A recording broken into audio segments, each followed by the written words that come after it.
अपि अस्मदीय अस्ति अतः व्यवस्थापालनम् अस्माकं पालनीयमस्ति।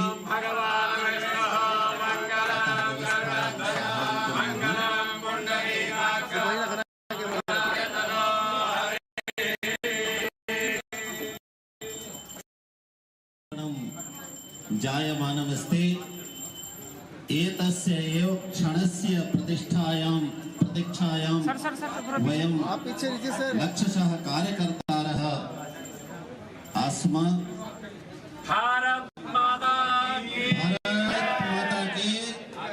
भारत माता की, भारत माता की। वंदे वंदे। जयतु संस्कृतम्, संस्कृतम्, जयतु संस्कृतम्।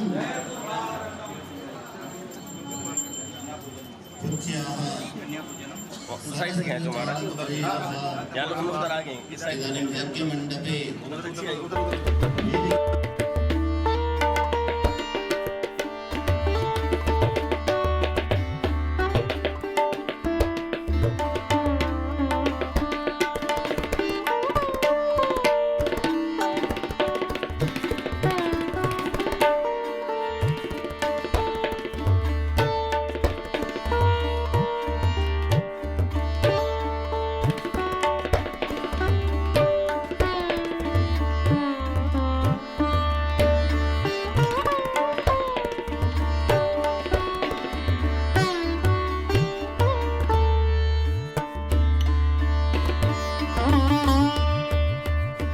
सर्वेपि उत्तिष्ठामः। परम पूजनीय सरसंघ चालक जी के निवेदन पुष्पार्चन करके कार्यक्रम का शुभारंभ करें।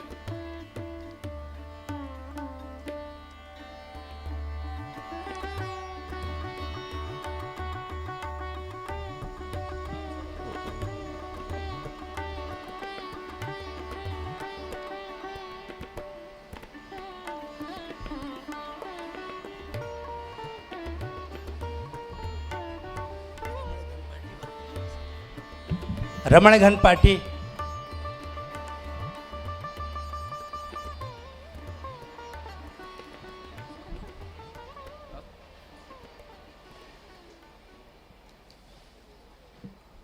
प्रवीण कांत,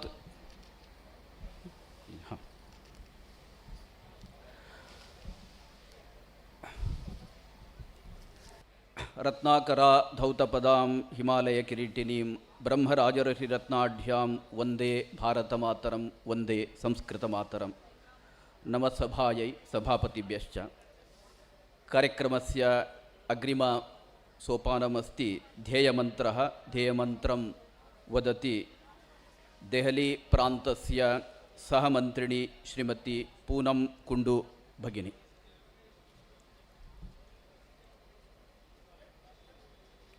ध्येयमन्त्रं पठामि संस्कृतं नित्यं वदामि संस्कृतं सदा ध्यायामि संस्कृतं सम्यक् वन्दे संस्कृतमातरम्। संस्कृतस्य प्रसाराय नैजं सर्वं ददाम्यहम्। संस्कृतस्य सदा भक्तो वन्दे संस्कृतमातरम्। संस्कृतस्य कृते जीवन् संस्कृतस्य कृते यजन् आत्मानमाहुतं मन्ये वन्दे संस्कृतमातरम्। वन्दे संस्कृतमातरम्।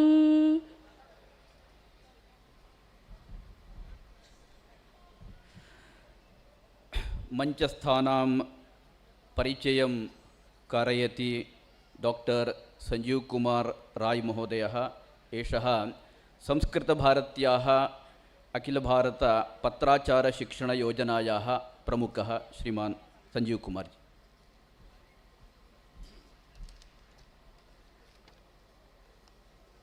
सभायां समुपस्थिताः सभ्याः सभीकाः वेदिकायां विराजमानानां महानुभावानां परिचयं कारयितुं हर्षम् अनुभवामि।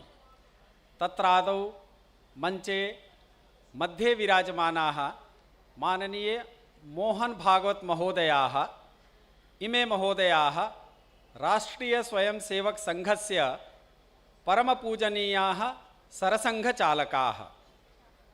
पंचदशकेभ्यः प्रचारकजीवनं राष्ट्रकार्याय समर्पितचित्ताः अद्य संस्कृतभारत्याः कार्यालयस्य उद्घाटनसत्रे समुपस्थिताः वयं गौरवम् अनुभवामः। इमे महोदयाः प्रत्यक्षतः संस्कृतभारत्याः छात्ररूपेण पत्राचारद्वारा संस्कृतमिति योजनायाः चतुर्षु अपि पाठ्यक्रमेषु प्रवेशः, परिचयः, शिक्षा, कोविदः चतुर्णामपि पाठ्यक्रमाणाम् अध्ययनं कृत्वा परीक्षां विलिख्य समुत्तीर्य संस्कृतभारत्याः कार्यकर्तारूपेण अपि इदानीं कार्यकर्तृत्वमपि आगतमस्ति। संस्कृतभारत्याः परिवारे तेषां स्वागतम् अभिनन्दनम्।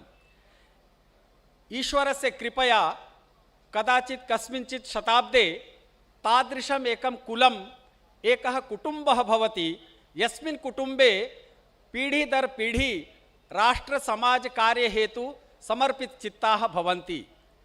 एतेषां महोदयानां पितामहचरणाः जिलासंघचालकाः आसन्, पितृचरणाः प्रान्तसंघचालकाः, इमे स्वयं महोदयाः सरसंघचालकाः सञ्जाताः।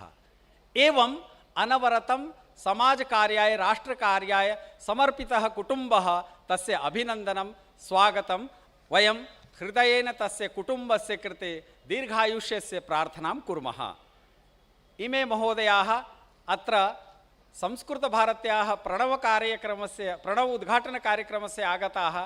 गौरवं स्वागतं कर्तुम् अस्माकं संस्कृतभारत्याः न्यासस्य कोषाध्यक्षाः सचिवाः श्रीमन्तः प्रदीप गोल महोदयाः, संतोष पाठक महोदयाः प्रार्थ्यन्ते मञ्चम् आगत्य उपायनेन एतेषां महोदयानां स्वागतं कुर्वन्तु इति। एतेन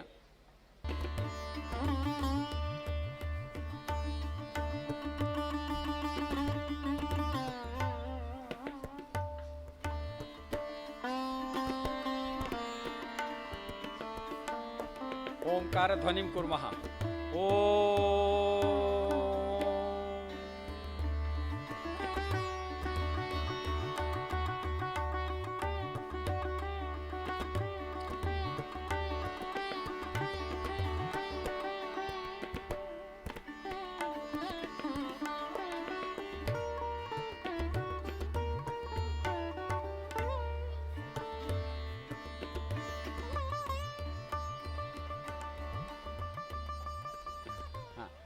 एतेषां महोदयानाम् आसनस्य वामतः विद्यमानाः सन्ति आचार्य रमेश कुमार पांडे महोदयाः।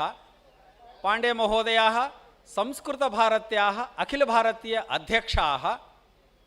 काश्यां सर्वशास्त्राणाम् अध्ययनं कृत्वा पूर्वदिशि जगन्नाथपुर्याम् अध्यापनकार्यं कृतं। ततः देशस्य राजधान्यां देहलीम् आगत्य अध्यापनकार्यं कृतं। लाल बहादुर शास्त्री विश्वविद्यालयस्य कुलपतिरूपेण अपि कार्यं कृत्वा निवृत्तिं प्राप्य संस्कृतभारत्याः कार्यनिमित्तम् आभारतं प्रवासं कृत्वा जीवनं कुर्वन्तः तेषां वयं स्वागतम् अभिनन्दनं कुर्मः। मंचे सर्वतो दक्षिणतः विद्यन्ते श्रीमन्तः प्रवीणकान्त महोदयाः, संस्कृतभारती न्यासस्य अध्यक्षाः, अंकेक्षकाः, चार्टर्ड अकाउंटेंट इति तेषां वृत्तिः। सर्वदा संघटनस्य विकास विस्तार दृष्ट्या संस्कृतभारती कार्यस्य अपि अंकेक्षणं प्रतिवर्षं क्रियमाणम् अस्ति इति अस्माकं महत् सौभाग्यं। सभायां विराजमानाः केषाञ्चन ज्येष्ठानामपि परिचयं कारयामि। अस्माकं आदरं गौरवमस्ति श्रीमन्तः माननीय सुरेश सोनी महोदयाः, राष्ट्रीय स्वयंसेवक संघस्य अखिल भारतीय कार्यकारिण्याः सदस्याः। सभायामपि बहवः विद्वांसः ज्येष्ठाः माननीयाः सन्ति सर्वेभ्यः प्रणम्य स्वागतं कृत्वा अहं कार्यक्रमस्य अग्रे सञ्चालनाय महामन्त्रिणे श्रीमन्त सत्यनारायण महोदयाय मञ्चं ददामि। स्वच्छंदा मुदुमोदमे दुर्मदामानंदमंदाकिनीं तां वृंदारकवंदवंदित पदां वंदामहे मातरम। पराम्बा भारत माता, परम पूजनीय सरसंघ चालक महोदयाः, संस्कृत भारत्याः अखिल भारत अध्यक्षाः अपि च न्यासाध्यक्षाः, अधिमंचम उपमंचम विराजमानाः मम ज्येष्ठाः आत्मीय कार्यकर्तारः बान्धवाः भ्रातराः भगिन्यश्च। प्रास्ताविकं वक्तुम् अहम् अदिष्टोऽस्मि। संस्कृत भारती का काम 1981 में कुछ छात्रों के द्वारा शुरू हुआ। वो विद्यार्थी जीवन शास्त्री और आचार्य के छात्र थे, BA और MA के छात्र थे। 2-3 छात्रों ने काम शुरू किया और उनके मन में विचार आया कि संस्कृत बोलचाल की भाषा बने, इस कारण से शुरू हुआ। और संस्कृत भारती का नाम नहीं था, उसका संस्कृत आंदोलनम करके कार्य प्रारंभ किया गया।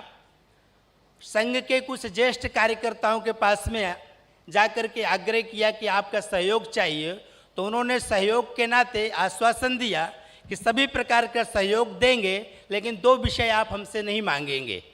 उन विद्यार्थियों ने कहा बताइए क्या? बोले जन और धन नहीं देंगे, बाकी सब कुछ देंगे, आपको जो चाहिए आप वो ले लेना हमसे। लेकिन जो इन्होंने शुरू किया वो भी संघ के स्वयंसेवक थे और जिनके आशीर्वाद से संगठन का कार्य प्रारंभ हुआ वो तो हमारे अग्रज थे। ऐसा काम धीरे धीरे बढ़ता गया। वर्तमान में आज मुझे ज़्यादा विषय नहीं, 5 मिनट का रख के प्रस्तावना, संस्कृत भारती संस्कृत आंदोलनम करके 95 तक उसका नामकरण नहीं था। जन्म हुआ 81 में, नामकरण हुआ 95 में।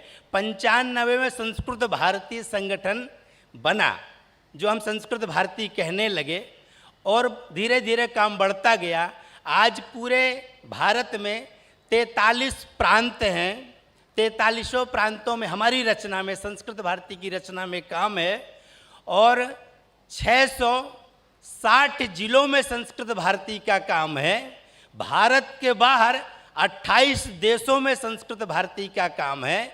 कुछ प्रांतों में कार्यालय हैं छोटे छोटे, कुछ जनपदों में भी कार्यालय निर्माण होने लगे, किंतु केंद्रीय कार्यालय के नाते हमारा कुछ काम होना चाहिए, क्योंकि अंतर्राष्ट्रीय कार्यालय, उसका हमने नामकरण जो किया केंद्रीय कार्यालय, वो यहाँ पर दिल्ली में हो। इस तरह से सभी कार्यकर्ताओं के प्रयत्न से और संस्कृत अभिमानी, संस्कृत प्रेमी, संस्कृत अनुरागी एतेषां सहयोगेन ऐसा भूमि यदस्ति, ऐसा भूमि पूर्णम 15,000 स्क्वायर फीट मध्ये अस्ति। एतस्य निर्माणम 50,000 स्क्वायर फीट मध्ये अस्ति। 15,000 में 50,000 कैसे बनाया? तो इसके 9 तल बने हुए हैं, 2 तल भूगर्भ के हैं और 7 स्टील मिला करके 6 तल ऊपर हैं। ऐसे कुल मिला करके इसके जो हैं तो 50,000, 9 तल में 50,000 स्क्वायर फीट निर्माण हुआ है। इसमें कार्यालय नहीं है, मूलतः यह प्रशिक्षण का केंद्र है। इसको प्रशिक्षण का केंद्र बना करके इसका निर्माण किया सभी कार्यकर्ताओं के सहयोग से और हमारे संस्कृत अनुरागी, संस्कृत प्रेमियों के सहयोग से। तो कक्षाएं इसमें 3 कक्ष बने हुए हैं जो अत्यधिक आधुनिक रूप से भी हैं कि यदि आधुनिक परंपरा के विद्वान भी उसमें आकर के पढ़ा सकते हैं और प्राचीन परंपरा के विद्वान आकर के भी पढ़ा सकते हैं।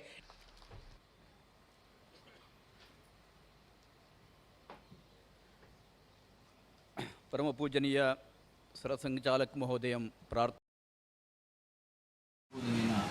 अस्मान् अनुगृह्णातु।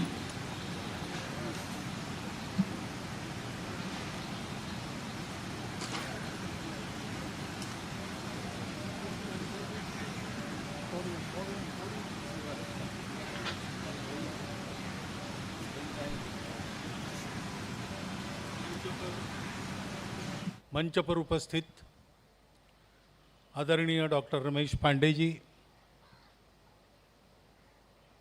आदरणीय प्रवीण कांत जी और नीचे मंडप में समुपस्थित सभी महानुभाव बंधु भगिनी, अक्षय तृतीया के दिन संस्कृत भारती के इस कार्यालय का उद्घाटन प्रणव इस नाम से हो रहा है। ये एक शुभ योग है, हम सब के आनंद का विषय है, उत्साह का भी विषय है।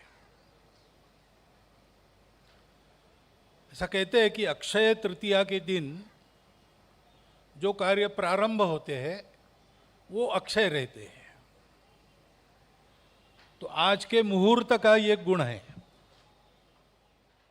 ऐसा अपना कार्यालय बनाए रखने का दायित्व आज के आनंद में, आज के उत्साह में हम सब कार्यकर्ताओं ने ध्यान में रखना चाहिए।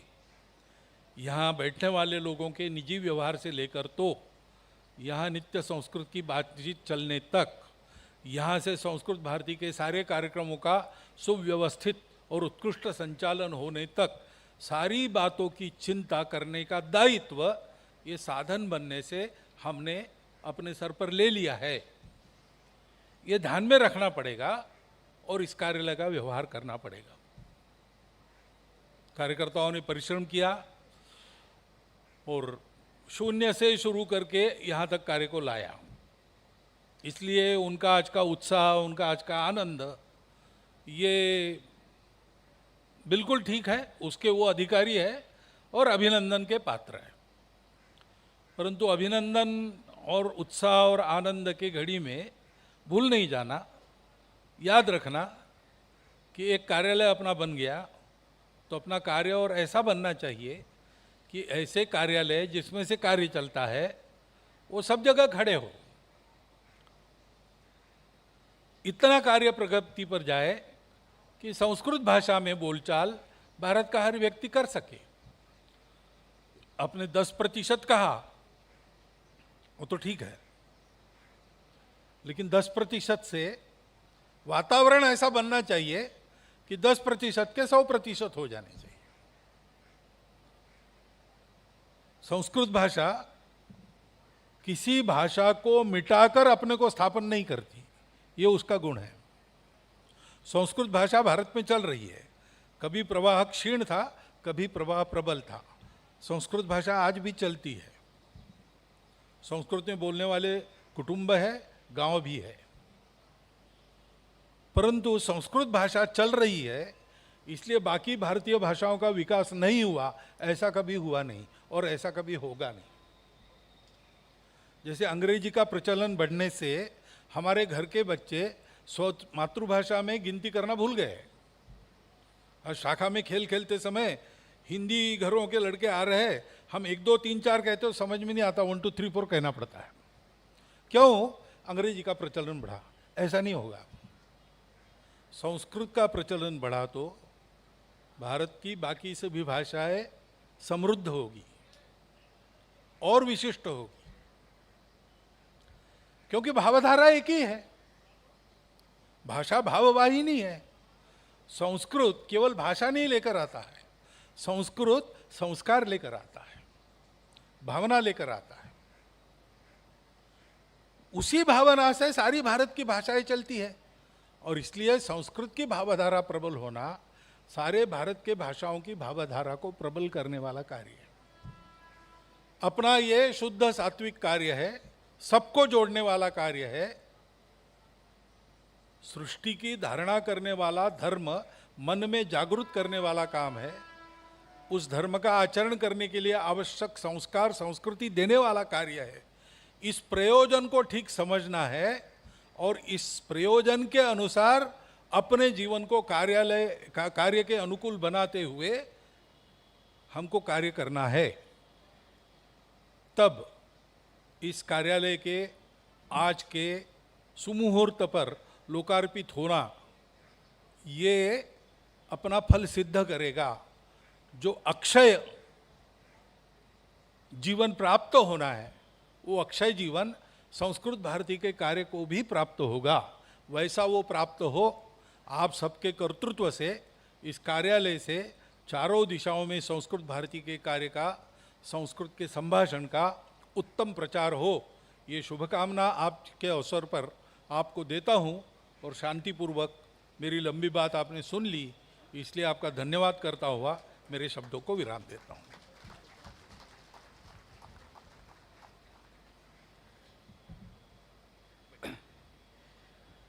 पूजनीय सरसंघचालक महोदयस्य वचनैः वयं सर्वेपि प्रेरिताः स्मः। अग्रिमसोपानमस्ति आभारप्रकटनस्य समयः अस्ति।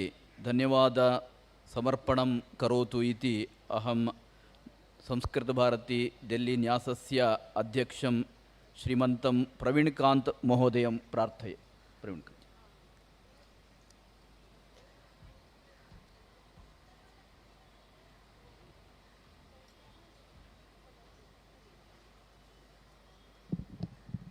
हमारे संघ परिवार के मुखिया परम श्रद्धेय श्रीमान डॉक्टर मोहन राव भागवत जी, हम आपके हृदय से अत्यंत आभारी हैं कि आपने अपने अति व्यस्तम कार्यक्रम के बावजूद हमारे निमंत्रण को स्वीकार किया और यहाँ पधार कर हमें कृतार्थ किया। आज देश विदेश में रहने वाले हमारे हजारों कार्यकर्ता स्वयं को गौरवान्वित अनुभव कर रहे हैं कि उन्हें आपका सानिध्य एवं मार्गदर्शन प्राप्त हुआ तथा इस नवनिर्मित भवन प्रणव का उद्घाटन आपके कर कमलों से संपन्न हुआ। आपके आज के प्रेरणादायी उद्बोधन से हमारे कार्यकर्ताओं में एक नई ऊर्जा और उत्साह का संचार हुआ है, जो संस्कृत के प्रचार प्रसार के इस पवित्र कार्य को और अधिक गति से और एवं ऊर्जा से आगे बढ़ाएंगे। जैसा कि हम सभी जानते हैं, इस भवन निर्माण के दौरान अनेक बाधाएं भी सामने आई हैं। कोरोना महामारी का प्रभाव, प्रदूषण के कारण लॉकडाउन, निर्माण संबंधी नियमों में परिवर्तन, ठेकेदारों से और कर्मचारियों से, श्रमिकों से जुड़ी अनेक चुनौतियां, किंतु हमारे वरिष्ठ अधिकारियों के सतत मार्गदर्शन और सहयोग से हम इन सभी कठिनाइयों को पार कर सके। समय की मर्यादा के कारण सभी का नाम लेना संभव नहीं है, परंतु विशेष रूप से श्रीमान सुरेश सोनी जी एवं श्रीमान दिनेश जी का उल्लेख करना चाहूँगा। आप सभी को हार्दिक धन्यवाद एवं साधुवाद। मैं राष्ट्रीय स्वयंसेवक संघ के सभी राष्ट्रीय, क्षेत्रीय एवं प्रांतीय अधिकारियों का भी आभार व्यक्त करता हूं, जिन्होंने अपनी गरिमामयी उपस्थिति से इस कार्यक्रम की शोभा बढ़ाई है। आपको जैसा बताया भी गया कि लगभग 28 देशों में हमारा कार्य इस समय चल रहा है। देश विदेश से भी अनेक संस्कृत भारती परिवार के हमारे समर्पित कार्यकर्ता एवं उदार दानदाता जो आए हैं यहाँ पर, मैं उनका विशेष रूप से धन्यवाद करना चाहता हूँ। बिना संसाधनों और परिश्रम के किसी भी कार्य की सिद्धि संभव नहीं होती। आप सभी के सहयोग से आज ये भव्य वन का निर्माण कार्य पूरा हो सका है। मुझे विश्वास है कि यह भवन न केवल देश में बल्कि विदेशों में भी रहने वाले अनेकों कार्यकर्ताओं के लिए एक प्रेरणा स्थल अवश्य बनेगा।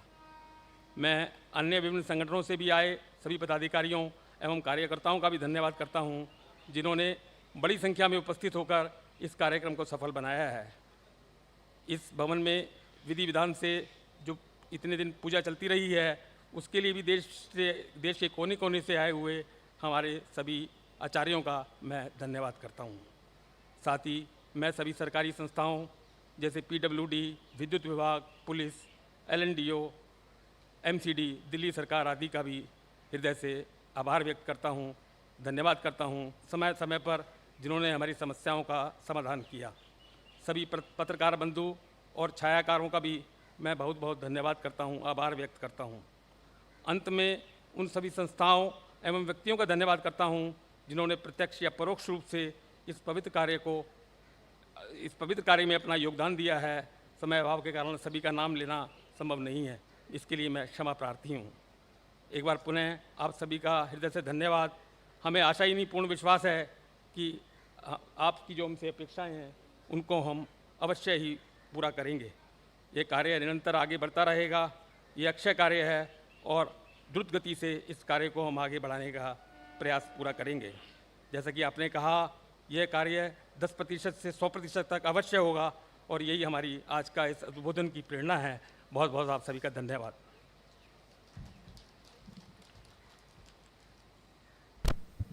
सभी से निवेदन है, अभी कल्याण मंत्र के बाद परम पूज्य सरसंघ चालक जी पूर्णाहुति के लिए जाएंगे। आप सब यहीं पर बैठे रहेंगे, कोई यहाँ से उठ कर के अंदर भी नहीं जाएंगे। सरसंघ चालक जी जाएंगे कल्याण मंत्र के बाद। ये सूचना है, कृपया निवेदन।